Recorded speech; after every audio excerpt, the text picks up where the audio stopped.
ವಸತಿ ಸಚಿವರಾದಂತ ಜಮೀರ್ ಅಹಮದ್ ಅವರು ಒಂದು ಪತ್ರ ಬರೆದಿದ್ದಾರೆ.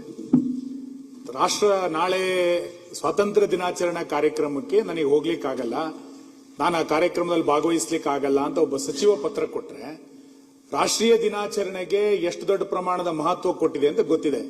ನನಗೆ ಸಮಯದ ಅವಕಾಶ ಇಲ್ಲ, ರಾಷ್ಟ್ರೀಯ ದಿನಕ್ಕೆ ನಾನು ಬರ್ಲಿಕ್ಕೆ ಆಗಲ್ಲ ಅಂತ ಒಬ್ಬ ಸಚಿವ ಹೇಳಿದ್ರೆ ಅಂತ ಸಚಿವನ ಯಾಕೆ ಇಟ್ಕೋತೀರಿ? ಮತ್ತೆ ರಾಷ್ಟ್ರಧ್ವಜವನ್ನ ಆರಿಸ್ಲಿಕ್ಕೆ ಆಗದಷ್ಟು ದೊಡ್ಡ ವ್ಯಕ್ತಿತ್ವ ಯಾರ್ದಾಗಾರೆ? ಒಬ್ಬ ಸಚಿವ ಈ ರೀತಿ ಪತ್ರವನ್ನ ಕೊಟ್ಟಿದ್ದನ್ನ ಸರ್ಕಾರ ಅಕ್ಸೆಪ್ಟ್ ಮಾಡ್ಕೊಳ್ಳುತ್ತೆ ಅಂತಂದ್ರೆ, ನಾಳೆ ರಾಷ್ಟ್ರಧ್ವಜ ಸ್ವಾತಂತ್ರ್ಯೋತ್ಸವ ಆಚರಣೆ ಯಾರಿಗೋಸ್ಕರ? ಬಹಳ ದೊಡ್ಡ ದೊಡ್ಡ ಸ್ವಾತಂತ್ರ್ಯ ಆಚರಣೆಯನ್ನು ಮಾಡ್ತಾ ಒಬ್ಬ ಸಚಿವ ಪತ್ರವನ್ನು ಅಧಿಕೃತವಾಗಿ ಕೊಟ್ಟಿದ್ದಾರೆ, ನಾನು ಹೋಗಲ್ಲ, ನನಗೆ ಸಮಯದ ಅವಕಾಶ ಇಲ್ಲ ಅಂತ. ಅದನ್ನು ಮುಖ್ಯಮಂತ್ರಿಗಳು ಒಪ್ಕೊಳ್ತಾರೆ, ಬದಲಾಯಿಸ್ತಾರೆ ಅಂತಂದ್ರೆ ಏನ್ ರಾಷ್ಟ್ರೀಯ ಧ್ವಜಕ್ಕೆ, ರಾಷ್ಟ್ರೀಯ ಆಚರಣೆ ಗೌರವ ಇಲ್ಲೇನೋ?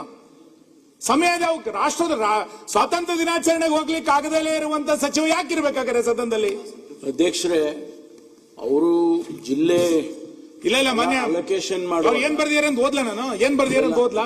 ಏನ್ ಬರ್ದಿದ್ದಾರೆ ಮಾಡುವಾಗ ಅಲ್ಲ ಮಾನ್ಯ ಅಧ್ಯಕ್ಷ, ಏನ್ ಬರ್ದಿದ್ದಾರೆ ಅಂತಂದ್ರೆ, ಆಯ್ತು, ಜಿಲ್ಲಾ ಅಲೋಕೇಶನ್ಸ್ ಮಾಡುವಾಗ ಅವ್ರಿಗೆ ಆ ಜಿಲ್ಲೆ ಹಿಂದೆ ಇದ್ರು, ಅದು ಬೇಡ, ಬೇರೆ ಜಿಲ್ಲೆ ಕೊಡಿ ಅನ್ನೋ ಇದನ್ನ ಅವ್ರು ಏನ್ ಹೇಳಿದ್ದಾರೆ ಅಂದ್ರೆ, ಮಾನ್ಯ ಅಧ್ಯಕ್ಷೆ, ಆರೋಗ್ಯ ಸರಿ ಇಲ್ಲ, ಹೋಗೋದಕ್ಕೆ ಒಬ್ಬ ಸಚಿವರಿಗೆ ಆದ್ಯತೆ ಯಾವುದು ಅಂತ ಅವರೇ ಬರೆದಿರೋ ಪತ್ರದಲ್ಲಿ ಆದ್ಯತೆ ಯಾವುದು ಅಂತ ಹೇಳ್ತಾರೆ.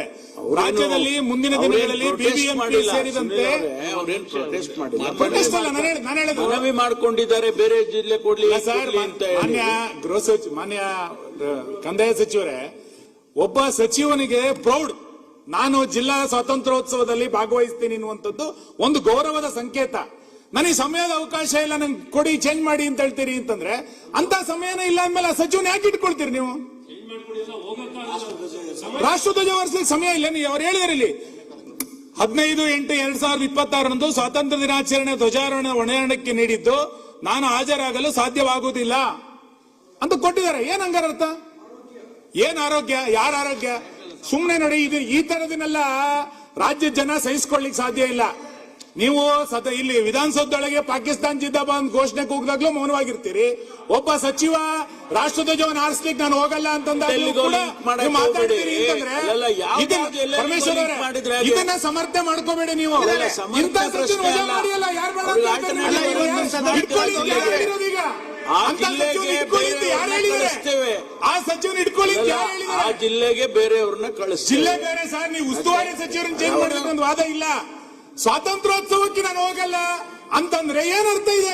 Not in protest. ಅವರು ಕೇಳಿರೋದು, ಅವ್ರು ಬೇರೆ ಆಲ್ಟರ್ನೇಟಿವ್ ಜಿಲ್ಲೆಗೆ ಹೋಗೋದಕ್ಕೆ ಅವ್ರಿಗೆ ಆರೋಗ್ಯ ಸರಿ ಇಲ್ಲ ಅನ್ನೋ ಕಾರಣಕ್ಕೆ ಆಗಲ್ಲ ಅಂತ ಹೇಳಿದಾರೆ ಅವರು. ಸಭಾಧ್ಯಕ್ಷರೇ, ಒಬ್ಬ ಸಚಿವರಾಗಿರೋರು, ಸಚಿವ ಸ್ಥಾನ ತಗೊಂಡಿರುವಂತವ್ರು ಒಂದು ಜಿಲ್ಲಾ ಉಸ್ತುವಾರಿ ಸಚಿವರನ್ನಾಗಿ ಅವ್ರು ಮಾಡಿದಾಗ ಸ್ವಾತಂತ್ರ್ಯ ದಿನದ ಅಂಗವಾಗಿ ಧ್ವಜಾರೋಹಣ ಮಾಡ್ಲಿಕ್ಕೆ ಅವರಿಗೆ ಸಮಯ ಇಲ್ಲ ಅಂತಂದ್ರೆ, ಇದು ಯಾವ ರೀತಿ ನಡವಳಿಕೆ? ನೀವೇ ಸಮರ್ಥಿಸ್ಕೊಳಕ್ಕಾಗತ್ತಾ? ನೀವೇನಾದ್ರು ಸಮರ್ಥಿಸ್ಕೊಳಕ್ಕಾಗತ್ತಾ? ಅಥವಾ ಅವ್ರ ರಕ್ಷಣೆಗೆ ನೀವು ಬರ್ಲಿಕ್ಕಾಗತ್ತಾ? ಇಂಥ ವ್ಯಕ್ತಿ ಒಬ್ಬ ಚುನಾಯಿತ ಪ್ರತಿನಿಧಿ ಆಗಿರೋನು, ಒಬ್ಬ ಭಾರತೀಯನಾಗಿರೋನು ಯಾರು ಈ ರೀತಿ ನಡ್ಕೊಳ್ಳಿಕ್ಕೆ ಸಾಧ್ಯವೇ ಇಲ್ಲ.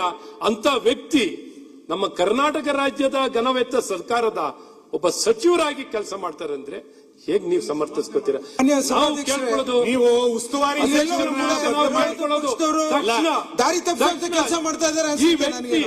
ಈ ನಡವಳಿಕೆ ನಿಜಕ್ಕೂ ರಾಜ್ಯಕ್ಕೆ, ದೇಶಕ್ಕೆ ರಾಷ್ಟ್ರಧ್ವಜಕ್ಕೆ ಅವಮಾನ ಮಾಡಿದ್ದಾರೆ. ವಿರೋಧ ಪಕ್ಷದ ಕೆಲಸ ಮಾಡಿರುವಂತವರು ಈ ಸಚಿವರು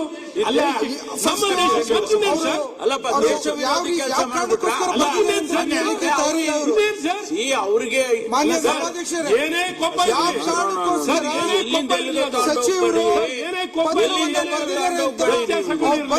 ರಾಷ್ಟ್ರಧ್ವಜದ ಮೇಲೆ ಸಾರಿ ವಿರೋಧಿ ಅಲ್ಲ. ಮಾನ್ಯ ಅಧ್ಯಕ್ಷೆ ಸುನೀಲಣ್ಣ ಸರ್, ಮಾನ್ಯ ಅಧ್ಯಕ್ಷೆ, ನಾನು ಹೇಳ್ತಾ ಇರೋದು, ನೀವು ಉಸ್ತುವಾರಿ ಸಚಿವರನ್ನ ಬದಲು ಮಾಡಿದ್ದಕ್ಕೆ ನಮ್ಗೆ ವಿರೋಧ ಇಲ್ಲ. ನಿಮ್ಮ ಆಂತರಿಕ ವ್ಯವಸ್ಥೆ ಏನಾರು ಮಾಡ್ಕೊಳ್ಳಿ. ಒಬ್ಬ ಸಚಿವ ಹೇಳ್ತಾನೆ ಅಂತಂದ್ರೆ ಅಂತ ಸಚಿವ ಏನಕ್ಕೆ ಬೇಕು ಕರ್ನಾಟಕದಲ್ಲಿ? ಉದ್ದೇಶದಲ್ಲಿ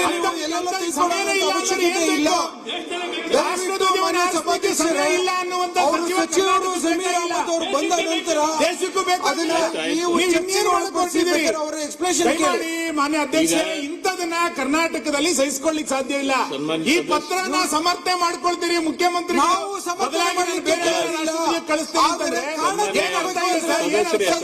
ಸಚಿವರು ಇರ್ಬೇಕು. ಗೌರವದಿಂದ ಭಾಗವಹಿಸಬೇಕು. ನಿಮಿಷ ಮಾನ್ಯ ಸಭಾಧ್ಯಕ್ಷ, ಇವತ್ತು ರಾಷ್ಟ್ರಧ್ವಜ ಅಂತ ಹೇಳ್ತಾರೆ, ನಾಳೆ ಸಂವಿಧಾನ ಕಿಮ್ಮತ್ತಿಲ್ಲ, ಇಲ್ಲಿ ಕುರಾನ್ ತಗೊಂಬರ್ರಿ ಅಂತ ಹೇಳ್ತಾರೆ. ನೀವು ಕೇಳ್ತೀರಿ? ನೀವು ನಿಮ್ಮ ಆಕ್ಷೇಪಣೆಗಳನ್ನ ನೀವೇನ್ ಕೇಳಿದ್ ತಪ್ಪನ್ನಂಗಿಲ್ಲ ನಾನು. ಆದ್ರೆ ಪ್ರಾರಂಭದಲ್ಲಿ ಒಂದು ನೋಟಿಸ್ ಆದ್ರೂ ಕೊಡ್ಬೇಕಾಗಿತ್ತು. ಅಲ್ಲ ಸರ್, ಇದು ಇವತ್ತು ಬಂದಿರೋ ಈಗ ಸಿಕ್ಕಿದ ಪತ್ರ. ಮಾನ್ಯ ಸಭಾಧ್ಯಕ್ಷರೇ, ನೋಟಿಸ್ ಅಲ್ಲ, ಈಗ ಸಿಕ್ಕಿರೋದು ರಾಷ್ಟ್ರಧ್ವಜದ ಗೌರವ ಯಾವ ನೋಟಿಸ್ ಸರ್? ವಿರೋಧ ಪಕ್ಷದವರು ರಾಷ್ಟ್ರಧ್ವಜದ ಗೌರವ ಇಡಲಿಕ್ಕೆ ಯಾವ ನೋಟಿಸ್ ಕೊಡೋದು? ಅದಕ್ಕೆ ನೋಟಿಸ್ ಇಲ್ಲ. ರಾಷ್ಟ್ರಧ್ವಜದಕ್ಕಿಂತ ಮೇಲೆ ನೋಟಿಸ್ ಇದೆಯಾ? ಅಲ್ಲ ಚರ್ಚೆ ಅಲ್ಲ ಸರ್, ಇಡೀ ರಾಷ್ಟ್ರ ಧ್ವಜಕ್ಕೆ ಅಥವಾ ದೇಶಕ್ಕೆ ಮಾಡ್ತಿರೋಂತ ಅವಮಾನ ಸರ್. ಹಿಂದೂ ಹಿಂದೂ ನಾವು ನೋಡಿ ಕೂತ್ಕೊಳ್ಬೇಕು. ಮುಖ್ಯಮಂತ್ರಿಗಳು ಕೊಡ್ಲಿಲ್ವಾ? ಅಪ್ಪ ಈ ಸದನ ಒಂದ್ ನಿಮಿಷ ಅವ್ರು ಕೇಳ್ರಿ. ಅವ್ರು ಹೇಳ್ಕೊಂಡಿದ್ದಾರೆ. ಅವ್ರಿಗೆ ಅನಾರೋಗ್ಯ ಇದೆ, ನನಗೆ ಆರೋಗ್ಯ ಸರಿ ಇಲ್ಲ, ನಾನು ಹೋಗಕ್ಕಾಗೋದಿಲ್ಲ ಅನ್ನೋ ಅರ್ಥದಲ್ಲಿ ಅವರು ಆ ಬರೆದಿದ್ದಾರೆ. ರೀತಿ ಬರ್ದಿದ್ರೆ ಹೇಳಿ ಸರ್. ಆ ರೀತಿ ಬರ್ದಿದ್ರೆ ಈ ಮಾತು ನಾವು ಅದಕ್ಕೆ ಮುಖ್ಯಮಂತ್ರಿಗಳು ಆಲ್ಟರ್ನೇಟಿವ್ ಅರೇಂಜ್ಮೆಂಟ್ಸ್ ಮಾಡ್ತೀವಿ ಅಂತ ಅನಾರೋಗ್ಯರಾಗಿದ್ದಾರೆ.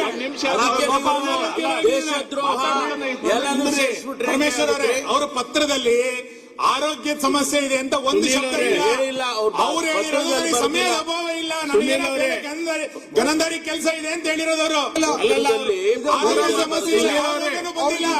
ಹೇಳಿದರಂತ ಕಾರಣಗಳು ಕೆಲವು ಇರುತ್ತೆ, ತಿಳ್ಕೊಳ್ಳೋಕೆ ಅವಕಾಶ ಮಾಡ್ಕೊಡ್ಬೇಕು ಇವರು. ಆಮೇಲೆ ಮಾತಾಡಿ. ಮಾನ್ಯ ಸಭಾಧ್ಯಕ್ಷರೇ, ಸಚಿವರು ಅವರ ಸಮಸ್ಯೆಗಳನ್ನ ಪತ್ರದ ಮೂಲಕ ಹೇಳಿದ ಕಾರಣಗಳು ಇರುತ್ತೆ. ನೀವು ಸುನಿಲ್ ಅಣ್ಣ ಆಲ್ಟರ್ನೇಟಿವ್ ರಾಜಕೀಯ ಪರಿಸ್ಥಿತಿ ಅಂತ ಮಾತುಗಳನ್ನ ಹಿಂಪಡಿಬೇಕು. ನಿಲ್ಸಿದ್ವಿ. ಸರ್ ಆಗಿದ್ರೆ